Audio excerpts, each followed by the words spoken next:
I haven't watched too much, but me and some of the guys have.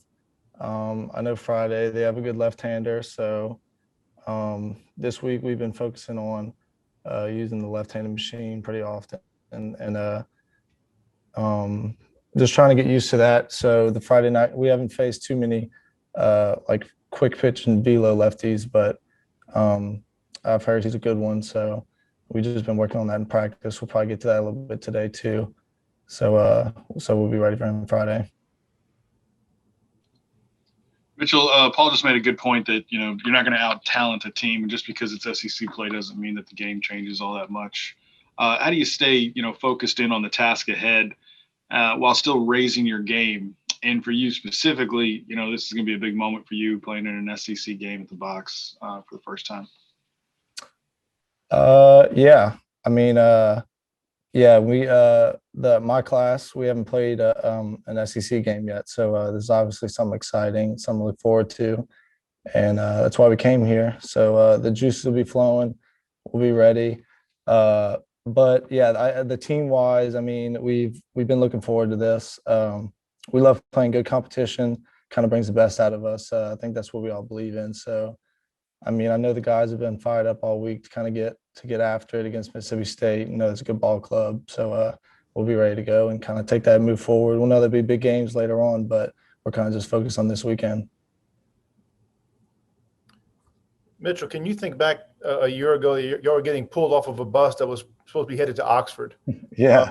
The disappointment and how that ended, and now getting the excitement building back up to what's supposed to be, like you said, the reason why you come to LSU. Yeah, I think that would have been the first SEC. Yeah, that would have been the first SEC weekend as well. And kind of the same story. I mean, everyone was fired up. Don't get to play, we didn't get to play at home last year, but we were still excited to travel to Ole Miss. That would have been a fun weekend. But it's kind of the same thing. I mean, the SEC is the best. It's the best league in the country. So I mean, that's why we came here to play against the best, and we're fired up.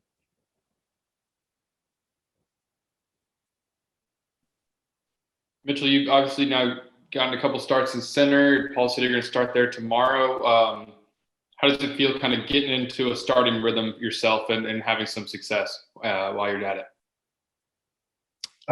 Yeah, it feels good. I mean, I'm always a guy who likes to just contribute to the team however I can.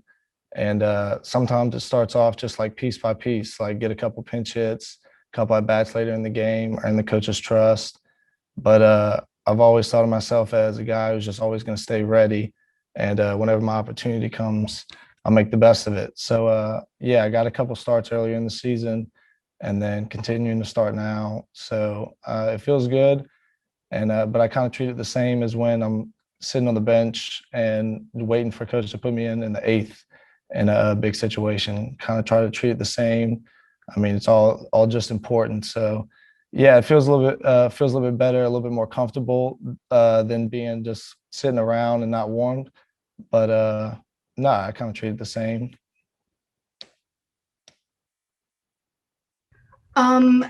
How are you and your team feeling with the offense being so productive and playing the long ball moving into SEC play? I mean, it's obviously working for us. I can't say we're disappointed with the amount of home runs and stuff that we've hit, but I mean, we're not going to change our game plan. It's been the same since the start of the season, and I mean, I've heard the wind's probably blowing in a little bit on Friday, but I mean, we don't really change our approach. We try to square the ball up every time, and if it ends up being a home run, then that's what it is. But we have a really talented hitting team and a good pitching team too. So we're going to take what we have in the weekend, and we're prepared. Hey, Mitchell, I think we all noticed the other day that Coach Maneri made you guys all shave the facial hair. What was that like when he told you guys, and what were you guys feeling? He actually didn't make us shave. He brought it up, and we had a couple things going on where we're going into SEC weekend, and as a team, Matthew Beck was like, "Hey guys, I think we need to really lock it in for the next couple of weeks." And I think starting a clean slate, shaving face would be a good start. Kind of get everybody just lock it in. So that was it was a little bit on both sides. Coach brought it up, and we decided, yeah, that's a good idea. And I think it helped a little bit. I mean, the guys are really fired up, and it was kind of a clean slate. Everybody's locked in. So that's kind of how it came up. Were there, I guess, a quick follow up to that? Were there anybody who was sort of like, there's some guys that are pretty thick ones. Were they almost like, I don't recognize myself? Yeah, I know Drew Bianco and Trent Vittmeyer were coming in a little with a hoodie on. Didn't want anybody to look at them. And then another question about a teammate. How does Dylan Cruz respond? I heard sometimes y'all kind of call him Mike, like a young Mike Trout. How does he respond when y'all say that to him? He's definitely one of the most talented players I've played with, and also the most humble. I really I never catch him bragging about himself, never boasting around the locker room about the comments that we make. It's we say it as a joke because we know he can take it, and he's never going to take it too far as being this big bragging guy. So he's a great guy to play with. He's obviously crazy talented, but definitely the most humble guy I've ever played with too. Nobody touched Blake Money, right? He got to keep everything. No, he's cleanly shaved. Are there no sacred cows? I mean, come on. No, he's still got that ugly haircut though. Nice.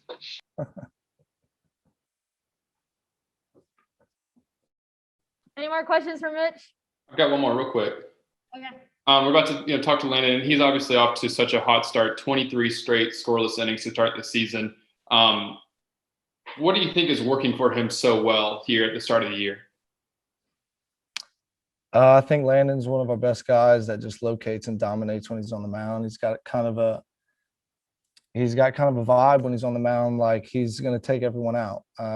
He obviously trusts his defense behind him, but you kind of got a different kind of trust when he's on the mound. It kind of brings a certain aura that he's really in there for a dogfight, and he knows it. And it definitely feeds off the entire team, hitting wise, dugout wise. I mean, everyone just kind of really loves it.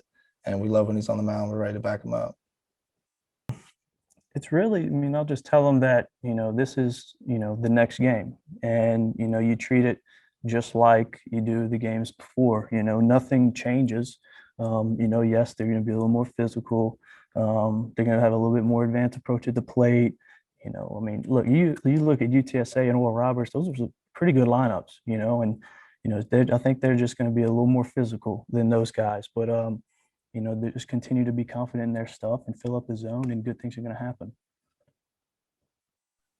Hey, Landon, just, for you personally, I mean, the start you're on is pretty ridiculous. I mean, 23 straight innings without allowing a hit or allowing a run, sorry. But just talk about just going back and maybe watching some of your film, just what is working so well for you right now? I mean, it seems like you have total command of all your pitches, but just like what do you think is that extra thing that's just kind of really separating yourself from? I think really it's just, I mean, my fastball command, man, has been, really good, and keeping hitters off of base, I mean, making them earn it, earn their way on base. And, I mean, I had a few free bases last start, but, I was able to pitch around them. And, and my idea as a pitcher is to, make them get 4 straight singles to score a run, and obviously that's, there's going to be doubles and homers. That's just part of the game. These guys are way too good to just shut out every time. So, for people that think I'm never going to allow a run, that's just not reality. It's going to come at some point, but it's how we respond to that and minimize the damage. And that's really important in the SEC. And I'm just curious if you're at all surprised at the success you've had so far this season. Obviously, you alone know the work you put in, and know the areas that you need to improve. So, has this been pleasantly surprising at all? Well, no, not really. I mean, it's just when you work so hard at something, and you really, going back to COVID, we get shut down right before I was making about to make a Friday night start against Ole Miss and to start ACC play and, get the, like Coach says, get the carpet swept out from under you. And it's just a really bad feeling. And then, you go into, I think 3 or 4 months of being completely shut down and you realize how much you really miss the game and how much you love it and how much you actually really spend time at the field, and then you're spending that time at home, not being able to go out to, gyms and work out and do some different things around. But, you really find out how much you love it. And I think that's really contributed to, my mindset and going into this year. And it's like that, that's something that I never want to happen again and take advantage of the situation, to that we are playing, and you work so hard, to get back playing and guys being disciplined and, not doing things they're not supposed to be doing. And I think it's a big credit to the entire team, not just me. Did you find anything out about yourself during that work or anything that you were like, hey, I need to do this and now it's paying off? Yeah, I really wanted to work on my changeup, and I think that's been the difference maker. Going into last year, the fastball command was pretty good, and the slider, was really what was standing out. And I think if I could even make a decent changeup, in there, that it would really take it to the next level. And I developed that decent changeup into a pretty good one, and it's been really, really effective for me. When I get behind the count, I tend to throw that, and it's been very, very effective. Weak contact, swing and miss, really just keeping them off balance. So I think that's been probably the most important thing contributing to the success that I've had. Hey, it seems like really all season Alan and Coach Maneri have really kind of been revving the starters up to go longer in games. They pull you guys last weekend right before you get to 100 pitches. What are the conversations like? I guess now that SEC is here about how long you guys can go now. Do you guys expect to be in that 110 pitch kind of range moving forward? Yeah, I would suspect so. Last week, it was a real grind for me, and I went down into the tunnel and asked Coach to let me go another one, which he didn't let me, which was probably for the best because I was really emptying the tank there. But sometimes that competitive nature that I have really comes out and kind of speaks for me, kind of thinking before, of that. And yeah, but I suspect that he'll let us go a little longer. And actually his response to me wanting to go back out was next week, you'd be back in the game for sure, So I think he'll stretch us out and really get the most out of us every week. And I think as long as we're giving our team a chance to win and giving us innings, that he will allow us to do that. And what did you do to develop that changeup over the offseason? Well, not a whole lot, it's just finding the right grip that really, works for you, comes out right, the spin is correct, and you're really, the changeup, it's a very deceiving pitch for the hitter because they see your wrist, they see the front of your wrist, and they see fastball, and it's just 10 miles an hour slower, so that's very hard to deal with. But really trying to get that angle, that wrist angle correct and getting the correct spin on the ball coming off of my ring finger. My ring finger. And it's just keeping the same arm action, because if you go away from, if I throw a fastball from here and I throw a changeup from here, hitters can see that. So really keeping that same arm speed and the same arm angle is very, very key. And I think that's really what I was working on the most. You seem like someone who really enjoys sort of the process of everything, and that you don't get too caught up in what you've accomplished. Have you allowed yourself to sort of acknowledge the fact that you have started the season with 23 straight scoreless innings in any way? Or are you so focused on what's going to be coming up next? Yeah, I haven't looked at any of my stats, and my girlfriend and everybody tries to show me, oh, look what you did, this, and I'm like, I'm focused on the next start. I have to go work out. Finding excuses to get back in the weight room and stretching and getting treatment and being ready for the next start. Because once Saturday night's over, I'm focused on Sunday, getting ready, getting my workout in, and then I'm focused on Monday. So it's a one day process leading up to that next start, and it's been very, very helpful. The freshman year, trying to reach these accolades that are so sky high that as a freshman, yeah, Alex Lang had a phenomenal freshman year. I think he went 13-0 with 100-some strikeouts. Like, how much better can you get from that, you know? And I think I was really trying to accomplish those goals, and I lost sight of the process in which I needed to achieve those goals. And I think this year it's the complete opposite. I'm so focused on the process that I have no earthly idea what my stats are. So that's not a very big priority for me, is those personal accolades. And I think continuing to give my team a chance to win and putting W's in the win column is the most important thing right now. Mitchell plugged us in on the shaving idea that the team had. Where were you at on that? And I mean, it makes sense. I get it. Was there like a moment of silence for all y'all's trash stashes and beards? Yeah, I mean, I shaved and I looked down and I got a sink full of facial hair, and I'm like, man, sorry to see it go. But, you know, it was a team thing. I think Matthew Beck, as a leader of this team, really wanted to, you know, bring the attention. I think it was more for the younger guys to bring attention to, you know, how important this next stretch is for us. You know, AD always says, you know, SEC play is phase 2 of the year, and the postseason will be phase 3. But, you know, getting in the phase 2, it really is a very, very important time.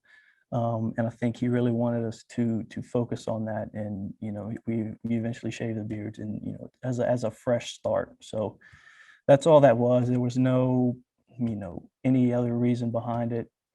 That's really all it was. What day did y'all actually do that? Oof, toughest question I've been asked. Man, I know it was Thursday. Monday maybe, I think.